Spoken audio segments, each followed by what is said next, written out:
Good morning, sports fans from all around the globe.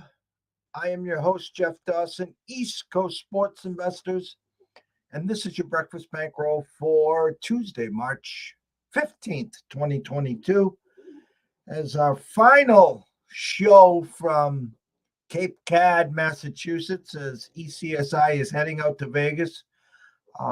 Depart around 6:30 East Coast time from Logan. Should be landing in McCarran Airport at around 9:45 your time. The one and only, the real Vegas Dave, Mr. Dave Sharapan, will, God willing, be meeting me. And then the journey begins 16 days and nights through the 31st, where we will be dancing with March Madness, NIT, NBA, NHL, and even some MLB. Today's show, we're going to just try to sprinkle the infield and kind of, there is so much to talk about. I was talking to Scotty last night. I mean, we could talk for 2-3 hours. We could just do a show on the brackets in the Final Four and who's going to cut the nets down. We could talk about our futures. We could talk for an hour on the MLB free agency, spring training. Now the Red Sox are in on Freddie Freeman, which I think is kind of comical. I personally think they're just in there to try to drive up the bid just in case the Yankees or Toronto does get him. And I saw today, last night, Schwarber now on Toronto's radar. I don't know. I mean, Toronto adds one of those bats. I'm a big Schwarber guy. I mean, don't get me wrong. Freeman for anyone would be huge. The Yankees, I think, have Rizzo in the back pocket if they settle for that. There's just so much to talk about. So we're just going to try to touch all the bases, no pun intended. And then today's board, you got NBA, you got NIT, you got a huge slate in the NHL. And just an FYI, my 2 screens are still out. And so I feel naked here, but I'm going to do my best too. So if you see my head down, it's because I'm trying to get some information from my phone. But without further ado, let's bring him in. The man from the Palm Tree State himself, the one, the only, Mr. Scott E. Webb. Morning, Scott. Hey, Jeff. Sorry to hear your screens are down, but I'm glad to hear that you are headed to Las Vegas. I wish I was going out there right now. I would also tell you that we're getting ready to go through one of those big storms again. So I don't know when it's going to happen. I mean, it's a little north of us right now. We don't have any issues internet-wise, none of that stuff. But hopefully it goes by pretty quick, and we just get on with our day and get back to 80-degree weather and be nice and comfortable. You know, and in my intro, in my description on today's show, I even added NFL free agency. I mean, the money that's getting thrown around is just so comical. I can tell you this, though. 8 months ago, I sent out to ECSI that Deshaun Watson would be heading to Carolina. And then obviously he didn't get traded last year. He didn't play. Well, he has vetoed everything. He vetoed Seattle. He just vetoed Indianapolis. It's down to 2. It's the Saints or Carolina. And I think when the dust settles, that the Carolina deal will come through and he will end up over there. So you got Rodgers sticking and staying in Green Bay. Tom comes back. And if you add Deshaun Watson out there, at least the cupboard is not as bare as it initially looked when you were comparing the quarterback race in the AFC. Yeah, I think it's interesting that all this is going to be. I mean, last year we had monkey move around with the quarterbacks. This year you're having a monkey move around with the quarterbacks, and this year there's a wrinkle with Deshaun Watson. So I just saw something that Baker Mayfield, they're trying to get a big deal and move him around. So I don't know what's going to go on. I mean, they need to do something, and I think that they're doing it the right way, in a sense that, you know, you do this stuff before the draft. You do this stuff so that you can get your team and roster kind of set up for after the draft. And then you fill holes and plug in areas where that you can go. So I think the NFL always does it right when it comes to that kind of stuff, and some other leagues maybe not. So I like the idea that free agency is open before the draft and not after. Some of these places just sit up there and have it where the free agency comes after the draft. But the draft should be fill in the holes, plug in the good players that you're going to be able to get, and then develop them to fill the rest of your needs. So NFL is going to be it's always top of mind everywhere you go. Anytime you do anything, it trumps anything else that happens, and that's just because of the popularity of the league. So I can't say that I don't like it. I mean, I love it. So I mean, it's one of those situations where that's all good. But my focus, I'm just writing an article right now about the Seattle Mariners. So I mean, I'm sitting here going, okay, well, the NFL is great, but that's way down the road for me. So I'm not going to do any futures or anything on the NFL until after the draft and all that kind of stuff, and look at it from that perspective. Anyway, I'm trying to do futures for Major League Baseball, and I'm still having a damn hard time finding the most current numbers of team wins. I found another one from wins, but that was 4 days ago, and shit, a lot of things have happened since 4 days. Yeah, I'll just close on the NFL for a second. All you Steeler fans that are bitching, yelling, whining, screaming, oh my God, Mitch Trubisky. He is a huge upgrade, first of all, over Roethlisberger that you had the last 2 years. Second of all, it sets up perfect. You got a stopgap here. You can go draft Pickett, Willis, whoever you want to draft. Get your quarterback. You got a great defense. You got a lot of offensive weapons. You got a quarterback that started in the NFL for a couple of years, and then he got to hold a clipboard for a full year behind Josh Allen. And you don't understand how much he learns from no pressure, just sitting there practicing six days a week and then observing.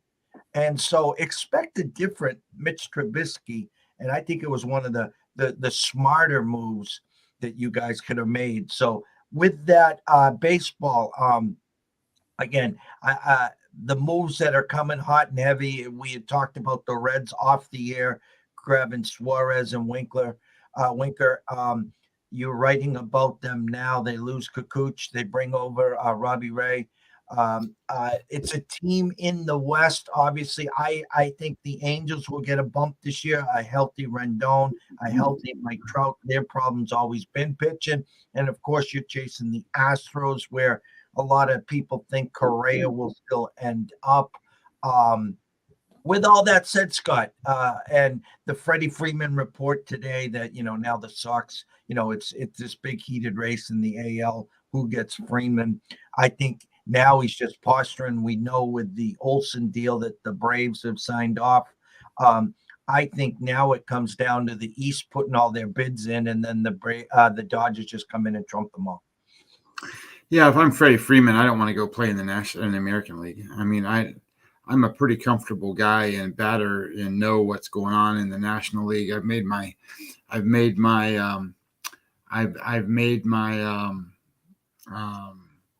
living as an all-star player, potential MVP type player in the National League. Then you got to go learn all the American League hitters at his age and stuff. Pitchers. I think National League teams are where they're going to go with him. However, anything is possible. I mean, these guys get out the damn checkbook and holy shit. Hey, Billy, yeah, Blue Jays will be tough this year. There's no question about that. But when it comes to Seattle, Jeff, this is the big thing with Seattle.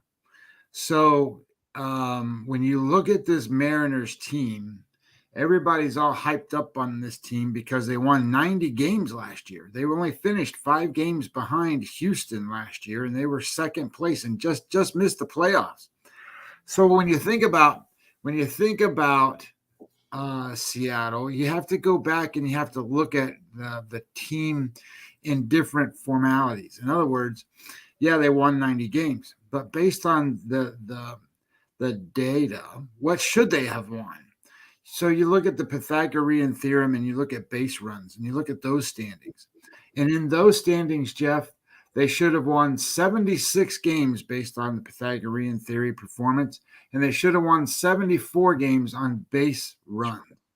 So that means they were extremely lucky to have gotten to a point where they gained 14 or 16 games where they shouldn't have based off of the numbers that they produced.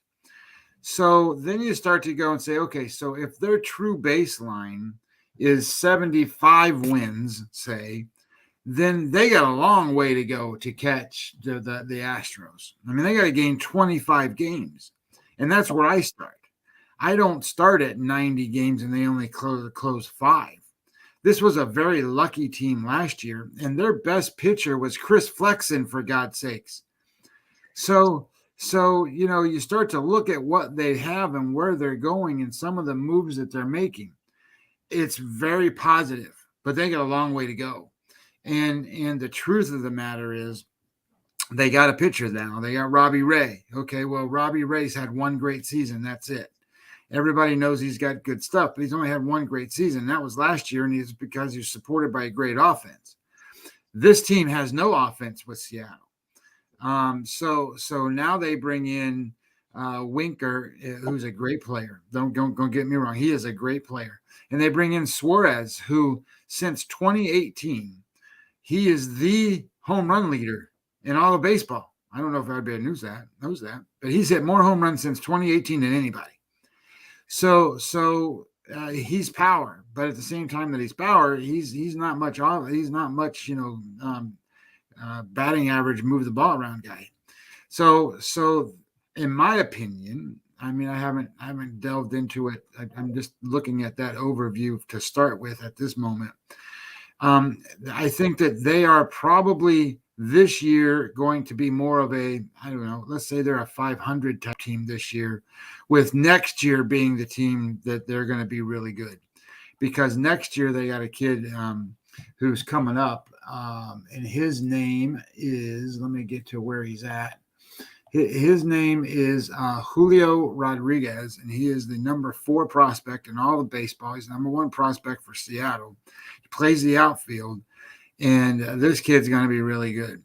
So you put him in the outfield, and you got Winker in the outfield, and then you still got what's his name out there, Mitch Haniger, and you got Jared Kelenic out there. They got a pretty solid outfield.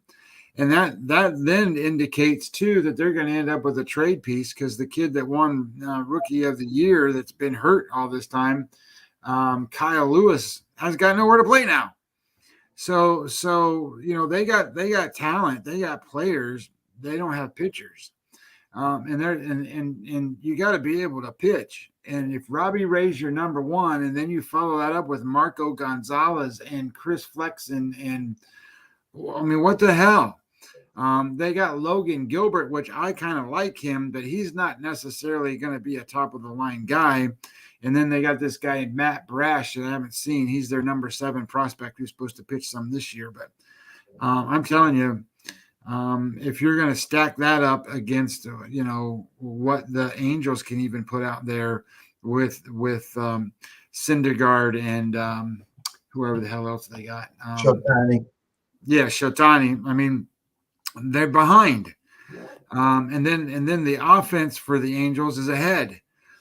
So I look at it like you got Houston, and then you got the Angels, and then you got the Mariners, and then you got a team like Texas who's going to be on the come, and they're going to start attracting pitchers to come out there and get a few more offensive chunks, and then all of a sudden, you got Oakland going through a rebuild now. So it's not the most competitive environment, but you still got to beat Houston if that's what you're going to do.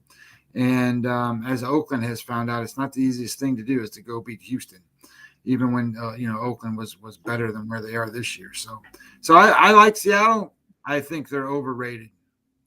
Well, I'm a big Gilbert fan. The book that we sent you, my buddy Sean thinks he gets a nice bump this year. As you said with Ray, was it a 1-year wonder, or can he take that? His command got obviously a lot better. Can he take that over there? I think the loss of Kukuc, I mean, especially for 12 million per, was a big mistake there. Offensively, they get bumps with Suarez. They get bumps with Winker. I think Kellenic, after his first year, finally got, under his belt, will finally settle down. I asked Sean about, the contact rate because he couldn't put the ball in play. And I know this year, I know the new MLB is a strikeout, launch angle, homer. I get that part. But, why don't you ask one of your greatest all-time players in Seattle history about Ichiro and what his approach was? Or why don't you go back to Ken Griffey Jr.? You got to put the ball in play, guys. But that's for a whole nother story. MLB, what are you expecting? Anything today? I mean, again, the Correa and Freeman are the two big pieces. I don't know if they're holding out who gets the first contract there. Schwarber. I mean, again, it will be domino effects there. Anything in your gut or anything that you're feeling, or just in hindsight, or what you're wishing upon today? Well, I'm thinking Rizzo's going to be pretty close to signing somewhere, only because I think the Freddie Freeman market is pretty clear. So I think Rizzo's probably going to go off the board here pretty quick. I also think Trevor Story's probably going to come off the board pretty quick. But the teams that are interested, that I think that are going with Trevor Story are not the top-notch teams. I'm hearing, the Cleveland Indians and teams like that, and that are involved in Trevor Story, and that's great. I mean, those teams need to sign players like that to keep their fan bases happy, and that was kind of what all this CBA stuff was all about. Anyway, I'm interested to see what happens to the Japanese outfielder guy, because I think he's got offers, and I think he's just waiting on what he wants to do. You want me to tell you where he's going? I can tell you where he's going. Go ahead. He's going to the Red Sox. Well, if he goes there, I mean, he's a key piece.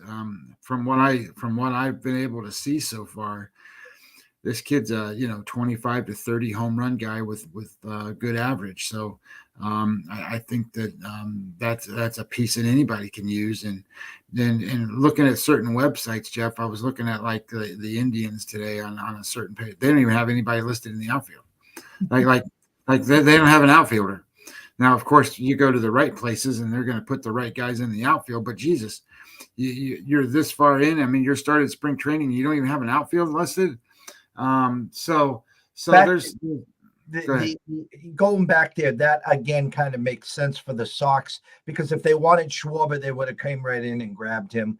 The trade to get rid of Renfroe to bring Bradley back, and the fact of the matter, they were tied to him before the lockout, and they compare him to Matsui. Okay, so I was not a big Matsui fan, but he was good. But again, we have had some success with some Japanese players. Again, don't mark me on it, but you can quote me when this does come in that Suzuki will be a Red Sox. I will also tell you, I think Freddie Freeman's deal probably gets done today. I mean, these guys, it's March 15th, so that they need to get off the board and get to work. So I knew that some of these guys were going to take a little longer, and some of the stuff was going to happen. But I will also say that the Braves can't be done just by making that good deal. I mean, it's a good deal to get Olsen. Olsen's a great player. He projects at 40 home runs this year. Freddie Freeman doesn't project at 40 home runs. So he's a good player, and he's a better defender than Freddie Freeman. So, and he's younger. So obviously it's a great deal for them. Now, having said that, they need one more bat. And I mean, I get it that they have, and from all accounts, I can see Acuna's going to miss April, and he's going to start playing in May. So that's good news for them. So they get Acuna back in May.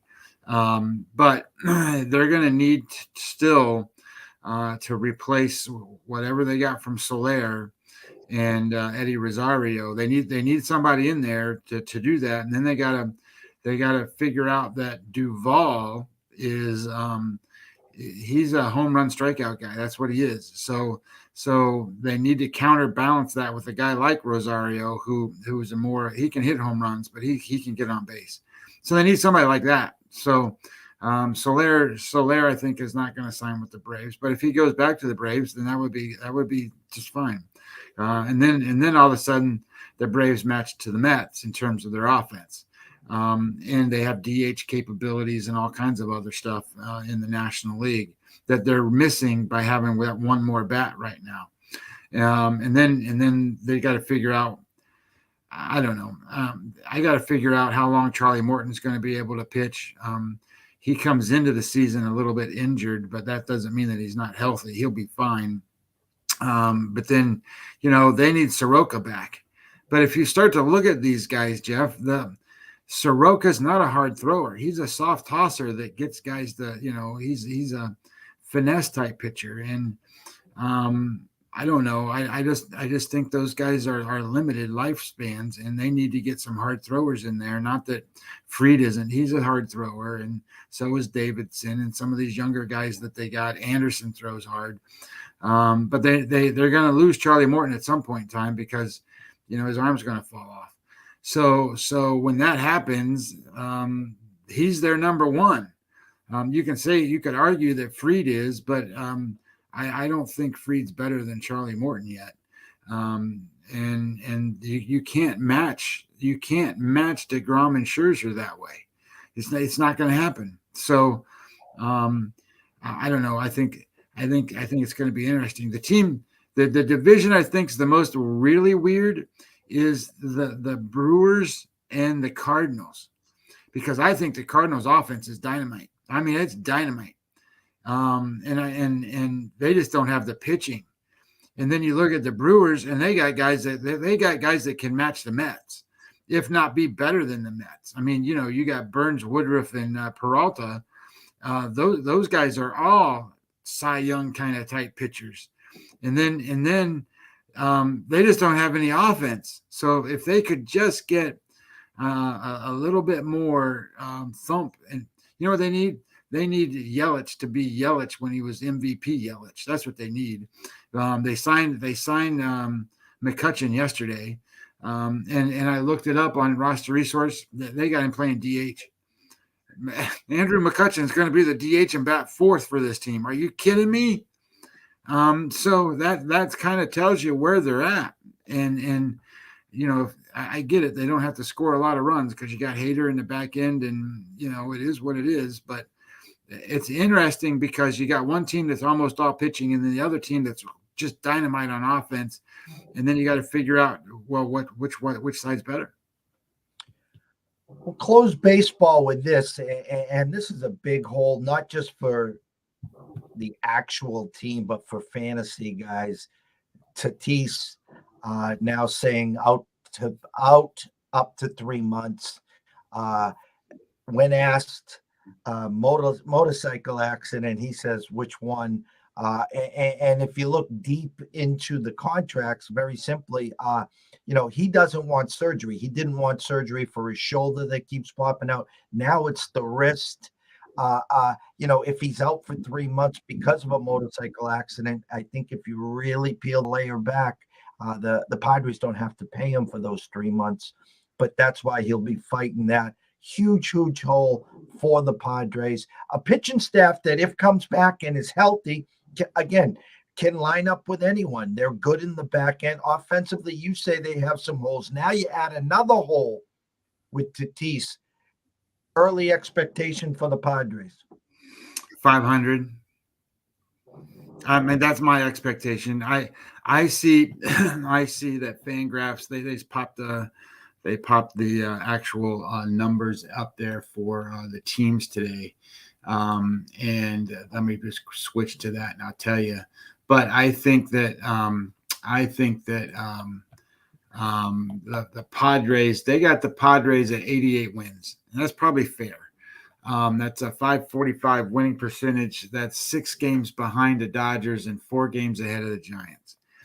My concern with the Padres is a couple of things. Who's the ace now of the Padres? Who's their best pitcher? I think they're all A's. Well, put it this way: do they get a bounce back from Darvish? I will tell you what I think, and I think their best pitcher is the kid they got from the Pirates last year in Musgrove. He's their best pitcher, and the issue with that, and he is Musgrove is projected at 2.7 WAR, which is a good number. It's not a bad number. You know your best elite pitchers are 5 or above. Those are your Cy Young type guys. Darvish 2.6, Snell 2.6, and Clevenger 2.4. That's where they are. And they signed a guy named Nick Martinez. I don't know if anybody knows who Nick Martinez is, but Nick Martinez pitched in the Japanese league. He is going to be their number 5 guy. So what does that tell you? That tells you they're done with Chris Paddock. They're like, okay, I'm done with Chris Paddock. And Mackenzie Gore, the guy that's supposed to come and be their number 1 guy down the road and all that stuff, is still sitting out there going, I don't get my chance. So, but my concern with these guys is Darvish, Snell, Clevenger, they're not going to go deep in games. They're not. They're going to go. Huh? Lamette's going to be a relief pitcher now. Okay. So, and I liked him. So they got arms. They just don't have anywhere to put them. And they don't have a matchup true ace to true ace kind of guys. So theoretically, they're going to win the battle when you have a 3rd guy and a 4th guy or a 5th guy. That's where they're going to be because they're deeper. But I don't think, and then you have to look at it from the offensive standpoint. And on offense, I'm looking at this and I'm going, you know what? They got one guy. They got Fernando Tatis Jr. And then they just updated his shit today. He's down to his projection is now 79 games. That's not very many in a 162 game season. He is by far, he's their best player. By far, he's an MVP kind of guy. And then you got Manny Machado, who's an all-star player. And then you got Trent Grisham, and you got the second baseman, Jake Cronenworth. That's their team. And now you got you got Tatis out for half the season. You're going to have to rely on Machado and Grisham and Cronenworth. I guarantee you most people that just sit here and watch baseball don't even know who Trent Grisham is. I mean, he's a good player. Don't get me wrong. But he's not the straw that stirs the drink and makes this team go. They got offensive problems, so they don't match up offensively to the Dodgers. And I would almost argue, do they really match up to the Giants, for God's sakes? And the Giants aren't going to be any good on offense. So the Giants need to sign some hitters. If the Giants would sign some hitters, I think they've done enough on the pitching front that I think it makes them a little bit more competitive. I think that puts them in a spot to be just as competitive as with what the Padres are. So I'm kind of interested to see how that kind of plays out. You know, you're talking about Carlos Rodon and Logan Webb at the top of the lineup, and those guys can pitch. And then Alex Cobb, Alex Wood, and Anthony DeSclafani. That's not a terrible 3, 4, and 5. That makes them relatively deep. I think they match up pretty well to most anybody on the pitching front. One quick question back on the Padres. Do they move Manny to short and plug in third, or do they have someone to plug in at short? Well, their shortstop positioning, I'll look it up on Roster Resource just to make sure I speak clearly. I think that their shortstop is going to end up being what is that kid's name? Kim. The guy that they got last year from, I don't remember if he was a KBO guy or if they got him from the Japanese league, but they got him from the KBO. His name is Hae-Sung Kim, and he's listed on Roster Resource as the shortstop. Manny Machado listed as the third baseman. I wouldn't think that you would put Manny Machado at shortstop unless he was going to play pretty much the whole season there, because that's a pretty big adjustment for a guy to make to slide over and be ready to go. And if you don't have a third baseman, their backup infielder is listed as where are they? Projected bench. So is Domingo Labia, whoever that guy is a free agent they signed from Texas. So So they don't really have, I don't see a backup in mind for that position. I'm going to say something crazy. I know it's not going to happen, but just hear me out. You could shock the world, okay? Shock the world. And knowing what's going on with Tatis, okay? And I'm not saying they're not going to go and obviously spend the money on Correa. They would never do that, of course. I know that. But could you try to get a 1-year deal for like a Story, plug him in at short, and then worst case scenario, he could DH or do whatever? At least that keeps because when you're saying Tatis in 79 games, as I heard, I was listening to Jim Bowden and Ray Flowers yesterday on Sirius. They're projecting 3 months. That's without a hiccup. So with 79 games, you're going to end up telling me it's going to be the All-Star break or right before whatever. So as crazy as it sounds, I know he's looking for a long-term deal, whatever. Is that crazy to say that you could move like a Story in there? No, I don't think it's crazy. I just think what's the benefit to Story? Story's a young guy that's 27 years old now or whatever he is, and he's looking for that long-term contract that those 27-year-old guys get. So I don't know that there's a benefit. I guess the benefit would be is that, okay, he gets to play on a competitive team in the Padres for a season, and then he has to go through this again next year, and who knows what the shortstop market is next year, not nearly as big as what it is today. And he might even be the best shortstop on the market next year, so to speak. However, having said that, he'll be 28. And then what happens if he doesn't have a great season in San Diego? Then he hurts his long-term contract signability for next year. And the other part of this would be is think about it this way. I'm not opposed to them signing him as a long-term shortstop and moving Tatis to the outfield, because they did that last year. They're trying to protect that kid and keep him healthy and not let him get hurt. That's what they're doing. And if they put him in the outfield, obviously he's less inclined to get hurt. And he played the outfield last year. I don't remember how many games it was, but he played the outfield last year for the Padres when he came back from his shoulder being popped out or whatever. I just think that Tatis is the guy that makes the Padres go. And without him, they don't have a guy like that. And I know Manny Machado is a good player, but he's not that guy. I don't know. I wouldn't be. I don't think that would be a bad thing. I just don't know what kind of contract space they have. Although I got a website, I can go look at that. No, actually, and you're right. But by the way, I talk to Craig all the time, and the idea was to move Manny, Manny. To move here we go. Padres center, and then that would make too much sense. Where on the left side you could have Machado and Story. Padres 184,497,000. They are the 4th largest payroll in all of baseball. So I don't think they're going to go sign Story. They listen. I said all along that we were going to take Hosmer at the deadline last year, and we'll take, they eat half the salary. They've been looking to move Hosmer for a long time as well. Well, I saw a report that I can't remember who it was now, somebody's interested in Will Myers. And if they can get rid of Will Myers, that's a spot that unplugs but Will Myers can still hit. He it's just the contract that he signed is not worth it. It's just like, Jason, whatever his name is for the Cubs, Jason Hayward. I mean, that guy is making so damn much money, and he is producing nothing. I mean, it's embarrassing. So you would think he's a more okay. I'm paying him all this money to be a great defender. Well, he's not a great defender either. He's a decent defender. He can't hit. So they made a mistake out there, and now they're stuck with that mistake. But just looking at payroll, San Diego is number 4 in all of baseball, and I don't think they're going to afford a $300 million type contract, or say another 250 even.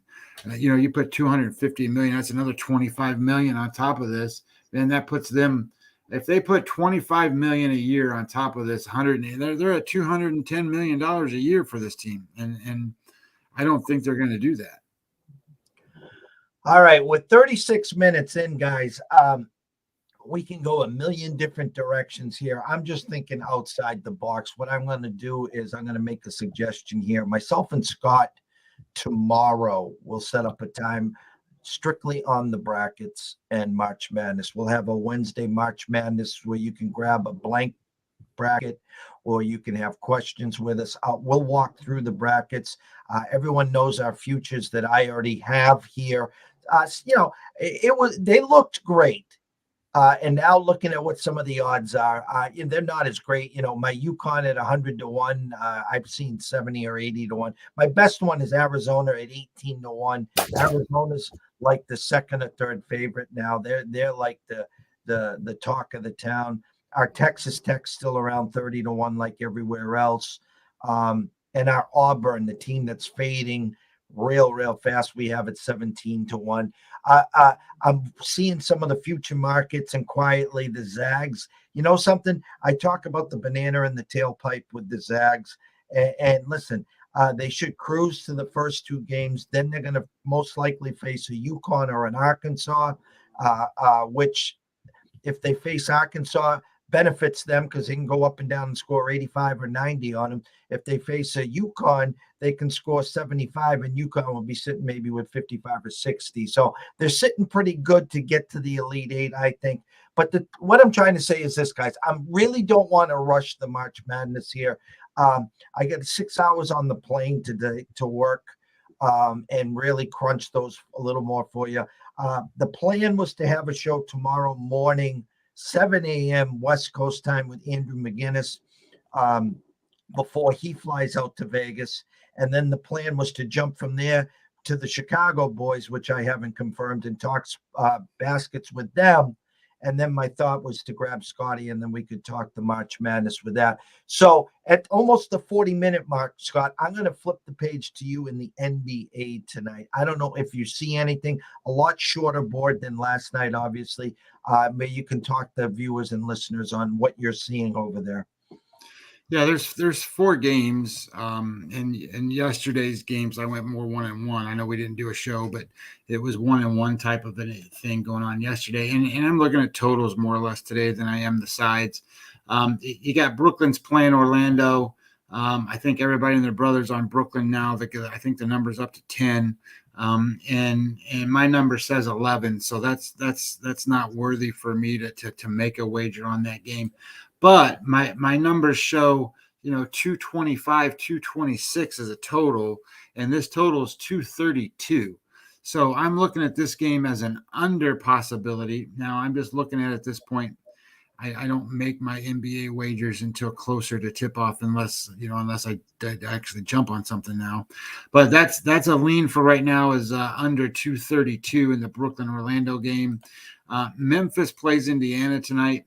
The number is what opened at 7.5. I think it's 7 now.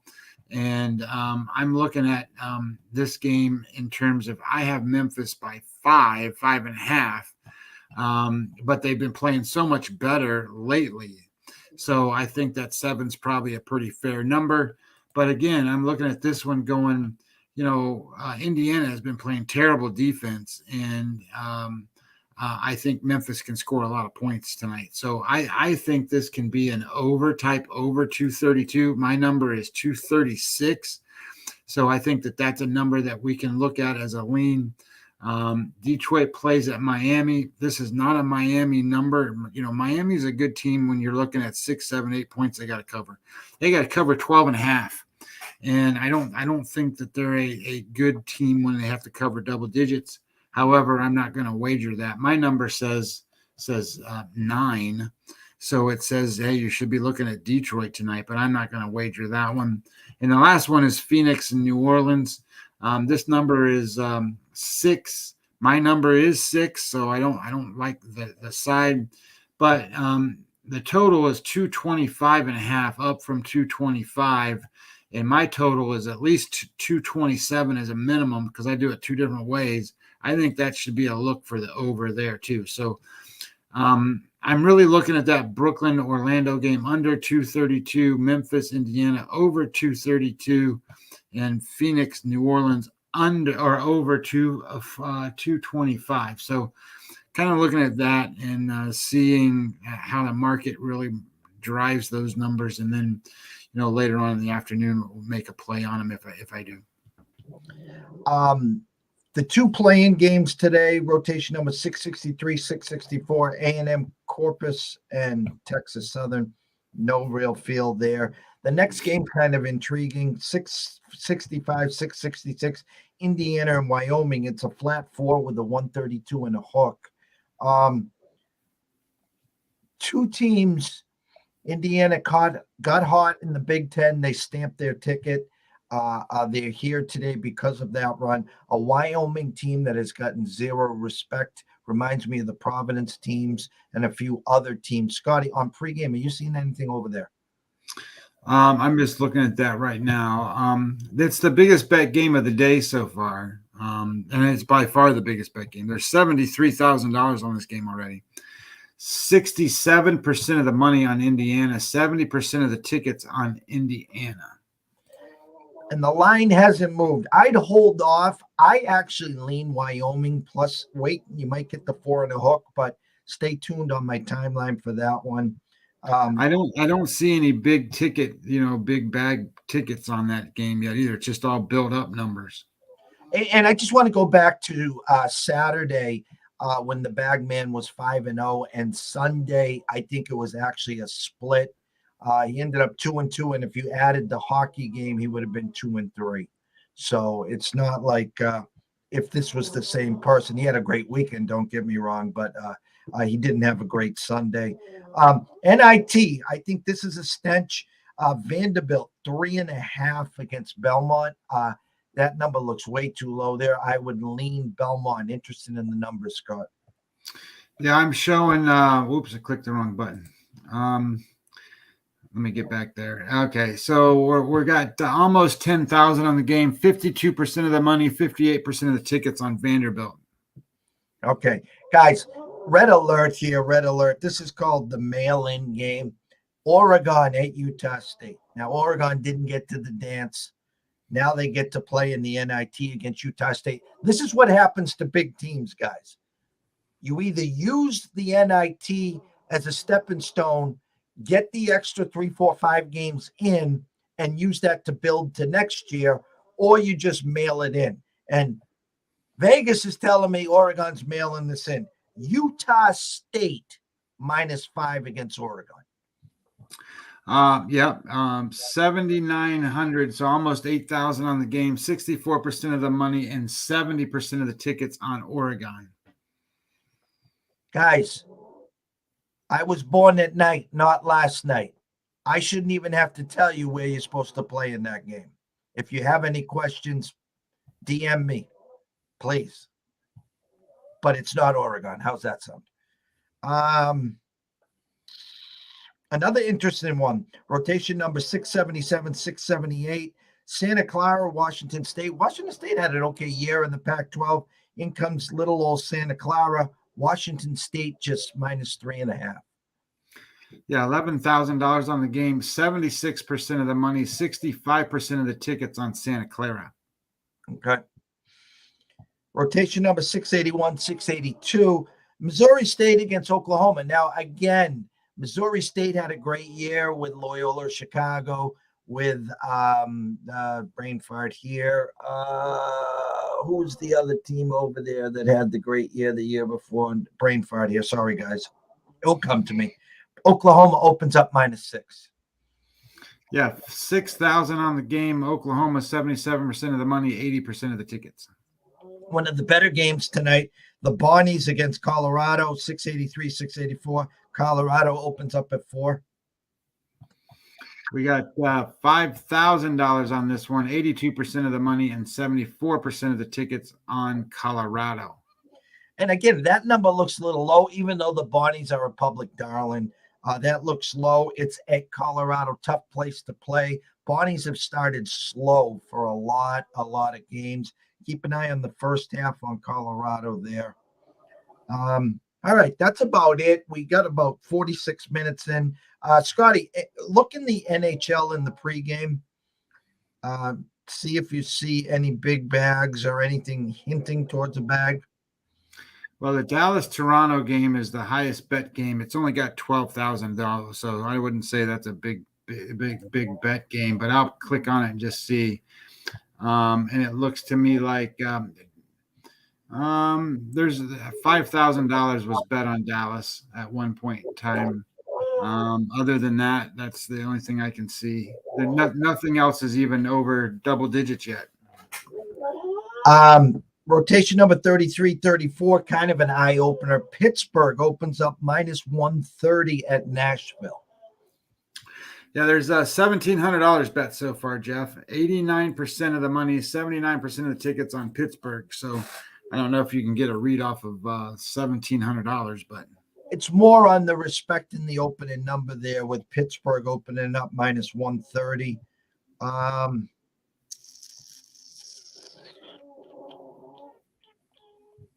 Okay, that's about it there. Closing thoughts, Scott. I don't know. I think closing thoughts are that I'm glad you're going to be in Vegas. We'll see what we can get drummed up out there while you're out there. Have some fun. I know it's going to be a work visit, but that's okay. I mean, that's I've been in Vegas on work visits before. It's not a bad place to have a work visit. And then secondly, I think that that the next thing that we need to be keeping an eye on and running is going to be, you need to start looking at the reports as the players are injured for Major League Baseball and where they're going to come into play, because for example, and Zach Wheeler is a big cog for the Phillies. Well, he's running behind right now, so he might miss a couple starts at the beginning of the season. And if that happens, does that mean that that the Phillies are a team that is in worse position, or they don't win as many games, and looking at future markets and other things like that. And when we do our shows coming up, we're talking about home runs and props for the season and who's going to make the playoffs and strikeout leaders and and all that kind of stuff. That kind of stuff plays into it. So health is a big thing. And the last thing is, as these games start to happen, don't look at the outcomes of the games. That's immaterial. What is important is velocity of the pitchers, and do they lose velocity coming in? Have they gained velocity coming in? Because that can tell you a little bit of a better story of what's going to happen with these pitchers for the season. And my 2 cents here, guys, is again, the dance is here. The madness has officially begun. There is just so much out there right now between March Madness, the NIT. I don't even know if they're running the CIB this year.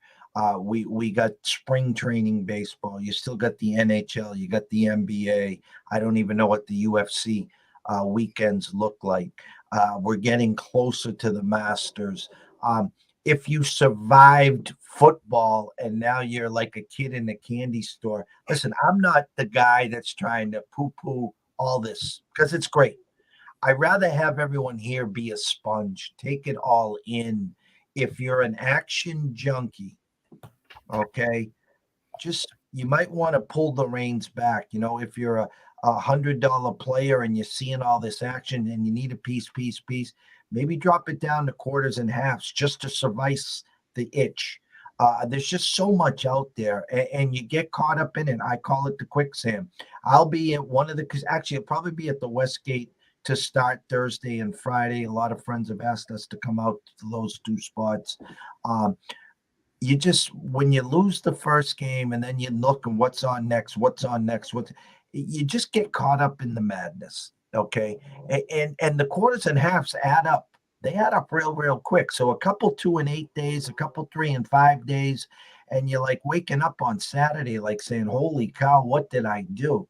Okay. So this runs through April. And then once they cut the nets down, we're talking baseball. We're talking the last couple of weeks of NHL and NBA and playoffs. So as I always close the show, we don't want you here just today, tomorrow, this week, next week. We want you here through the playoffs, NHL and NBA. We want you here till the All-Star break. And then at the All-Star break, we want you rejuvenated because there's 6 weeks left until football. So No question. breathe. Let's take a deep breath. And I want to thank all our faithful, our followers, Mr. Lucky, Mr. Cullen, Mr. Lowe, Gary, YouTube, Twitch. Our following's only growing, and growing. And yes, we have a lot of irons in the fire the next 16, 17 days and nights in Vegas. We're looking forward to it, hoping something breaks our way. But until then, always remember this. If you are wagering today and investing, do it responsibly. If you have a problem, pick up the phone. There's an 800 number available. Ask for help. Why? Myself and Scotty care. We want to see you here today, tomorrow, next week, next month, through 2022 and beyond. From myself, Jeff Dawson at EC Sports Invest, from Scotty Webb at Webby20 MLB, we wish everyone a blessed day. Enjoy the games. Have some fun. Any questions, comments, concerns, reach us on Twitter, Facebook, IG. Send us an email at eastcoastsportsinvestors@gmail.com, and we will reply quickly. See you soon.